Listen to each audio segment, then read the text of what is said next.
നമസ്കാരം. VCV ന്യൂസിലേക്ക് സ്വാഗതം. ഞാൻ രാകേഷ് കെ ആർ. ആദ്യം പ്രധാന വാർത്തകൾ. വടക്കാഞ്ചേരി നഗരസഭാ പരിധിയിലെ അകമല മേഖലകളിൽ വീണ്ടും കാട്ടാനയിറങ്ങി കൃഷിനാശം വരുത്തി. വാഴ ഉൾപ്പെടെയുള്ള കാർഷിക വിളകൾ നശിപ്പിക്കുകയും ചക്ക, മാങ്ങ തുടങ്ങിയ ഫലങ്ങൾ ഭക്ഷിക്കുകയും ചെയ്തിട്ടുണ്ട്. ഉത്രാളിക്കാവ് ക്ഷേത്രത്തിന് പിൻഭാഗത്തുള്ള റെയിൽവേ ട്രാക്കിനടുത്തുവരെ കാട്ടാന എത്തിയത് ഗൗരവത്തോടെയാണ് വനം വകുപ്പ് വീക്ഷിക്കുന്നത്.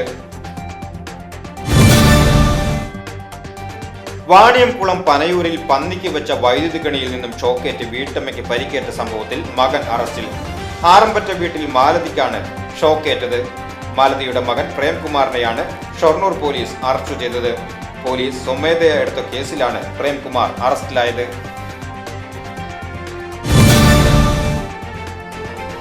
കലാകാരന്മാരിലൂടെ നാടിന്റെ പെരുമ ലോകം അറിഞ്ഞ എങ്കക്കാടിനെ സൗന്ദര്യവൽക്കരിക്കുവാനൊരുങ്ങി നാട്ടുകാർ. പാതയോരങ്ങൾക്ക് ഇരുവശവും ഉദ്യാനങ്ങൾ ഒരുക്കുന്നതിന്റെ ഉദ്ഘാടനം വടക്കാഞ്ചേരി നഗരസഭാ ചെയർമാൻ PN സുരേന്ദ്രൻ നിർവഹിച്ചു. ദേശമംഗലത്തെ യുവാവിനെ കിണറ്റിൽ വീണ് മരിച്ച നിലയിൽ കണ്ടെത്തി. ദേശമംഗലം കറ്റുവട്ടൂർ കപ്പാരത്ത് പറമ്പിൽ 44 വയസ്സുള്ള ഹരിദാസനാണ് വീട്ടിലെ കിണറ്റിൽ വീണു മരിച്ച നിലയിൽ കണ്ടെത്തിയത്.